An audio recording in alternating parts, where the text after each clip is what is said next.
Hi friends, எப்படி இருக்கீங்க எல்லோரும்? இன்றைக்கான கேக் வீடியோ பார்க்கலாமா? இன்றைக்கி என்ன கேக்னா டீ கேக் தாங்க. அதுவும் ரோஸ் மில்கோட ஃப்ளேவரோட டீ கேக். என்ன ரோஸ் மில்க் சொல்லிவிட்டு இந்த கலரில் இருக்குதுன்னு பார்க்காதீங்க. நாங்கள் பசங்களுக்காக செஞ்சோன்றதுனால ஸ்டார்டிங்கில் கொஞ்சம் ஃபியூ ட்ராப்ஸ் தான் போட்டு செஞ்சோம். ஒரு ½ ஸ்பூன் போட்டு செஞ்சோன்னா கலர்ஸ் நல்லா வருங்க. ரொம்ப ஃப்ளேவரபுளாக இருந்தது. அதுக்கான ப்ரொசீஜர் என்னென்னு நம்ம பார்த்துக்கலாமா? நம்ம ஷாப்பில் இருக்கிற மாதிரி ரொம்ப சாஃப்டாகவும் டேஸ்டியாகவும் இருந்ததுங்க. சரி வாங்கன்னா அதுக்கான என்னென்ன இன்க்ரீடியன்ட்ஸ் பார்த்துடலாம்.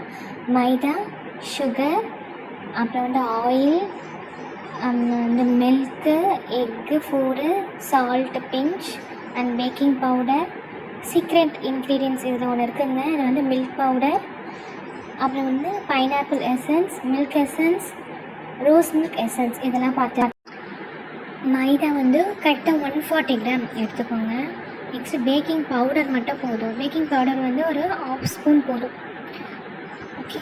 Next milk powder. இது ½ kgன்றதுனால 50 கிராம் போதுங்க. ஓகே, 50 கிராம் மில்க் பவுடர் போட்டால் நம்ம ஷாப்பில் இருக்கிற மாதிரி டேஸ்ட் வருங்க.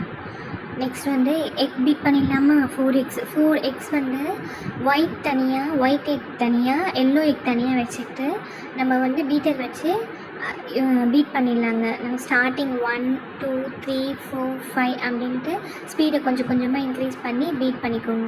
பீட் பண்ணிகிட்டே இருக்கும்போது நடுவில் நம்ம 150 கிராம் சுகர் பவுடர் கொஞ்சம் கொஞ்சமாக ஆட் பண்ணி நல்லா பீட் பண்ணிக்கோங்க. நல்லா இந்த மாதிரி ஃப்ளஃபியாக வரா மாதிரி நல்லா பீட் பண்ணிக்கிட்டே இருங்க. ஓகே.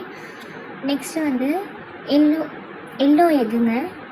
இந்த எல்லோ எக்கில் தனியாக ஒரு பிஞ்ச் சால்ட் போட்டு அதில் 1 ஸ்பூன் வெனிலா எசன்ஸ் ஊற்றிட்டு நல்லா மிக்ஸ் பண்ணிக்கோங்க. நல்லா மிக்ஸ் பண்ணிவிட்டு இந்த எல்லோ எக்கை எடுத்து நம்ம ஒயிட்டோட நம்ம பீட் பண்ணி வச்சுருக்கோம்ல அதில் போட்டு நல்லா மிக்ஸ் பண்ணிக்கோங்க. ஓகே. இந்த மாதிரி எக்கை தனித்தனியாக செப்ரேட் பண்ணி பீட் பண்ணி இந்த மாதிரி மிக்ஸ் பண்ணாதாங்க நம்மளுக்கு ரொம்ப சாஃப்டாகவும் இருக்கும், டேஸ்டியாகவும் இருக்குங்க. கடையில் ஷாப்பில் வைக்கிற மாதிரியே இருக்குங்க. நெக்ஸ்ட் இன்க்ரீடியன்ட் ஆயில் ஊற்றிட்டு பீட் பண்ணுறத ஸ்லோவாக பீட் பண்ணி ஸ்டாப் பண்ணிவிடுங்க. நெக்ஸ்ட்டு நம்ம எசன்ஸ்லாம் பார்த்துடலாங்க. எசன்ஸ் இதெல்லாம் ரோஸ் மில்க் எசன்ஸ் நாங்கள் ஃபியூ ட்ராப்ஸ் தான் ஊற்றணும் ஸ்டார்டிங்கில். உங்களுக்கு கலர்ஸ் ரோஸ் மில்க் கலரில் ரோஸ் கலர்லேயே வேணும்னா ஒரு ½ ஸ்பூன் ஊற்றுனீங்கன்னா உங்களுக்கு கரெக்டாக ரோஸ் கலரில் வந்துடுங்க. அதில் மில்க் எசன்ஸ், அப்புறம் பைனாப்பிள் எசன்ஸ் எல்லாமே ½ ஸ்பூன் ஊற்றிக்கோங்க. நெக்ஸ்ட்டு எல்லாமே ஊற்றி மிக்ஸ் பண்ணிவிட்டு லாஸ்ட்டாக ட்ரை இன்க்ரீடியன்ட்ஸ் நம்ம பார்த்தோம் இல்லைங்க, மைதா, மில்க் பவுடர், அப்புறம் பேக்கிங் பவுடர், அதெல்லாம் நல்லா ஜலிச்சுட்டு இதில் நம்ம எக் பீட் பண்ணி வச்சுருக்கோம்ல அதில் ஃபஸ்ட்டு கொஞ்சம் ட்ரை இன்க்ரீடியன்ட்ஸ் போட்டுட்டு கொஞ்சம் மில்க் ஆட் பண்ணி மிக்ஸ் பண்ணணும். நெக்ஸ்ட் அதே மாதிரி ட்ரை இன்க்ரீடியன்ட்ஸ் போட்டுட்டு மில்க் ஆட் பண்ணிவிட்டு மிக்ஸ் பண்ணணும். லாஸ்ட்டாக மாவு போட்டு ஃபினிஷ் பண்ணுற மாதிரி பார்த்துக்கோங்க. கட் அண்ட் ஃபோல்ட் மெத்தடில் தாங்க நம்ம மிக்ஸ் பண்ணோம். ரொம்ப ஓவராக மிக்ஸ் பண்ணோன்னா நம்மளுக்கு அந்த ஏர் பபிள்ஸ் ஃபார்ம் ஆகிடும். டின்னில் பட்டர் பேப்பர் போட்டு நம்ம இந்த பேட்டரை ஊற்றிடலாங்க. ஊற்றிட்டு இந்த மாதிரி ஸ்டிக் வச்சு ஈவனாக மேலே கீழேமா நம்ம ஸ்ப்ரெட் பண்ணோன்னா ஏர் பபிள்ஸ்லாம் இருந்ததுன்னா ஆல்ரெடி இருந்ததெல்லாம் போயிடுங்க.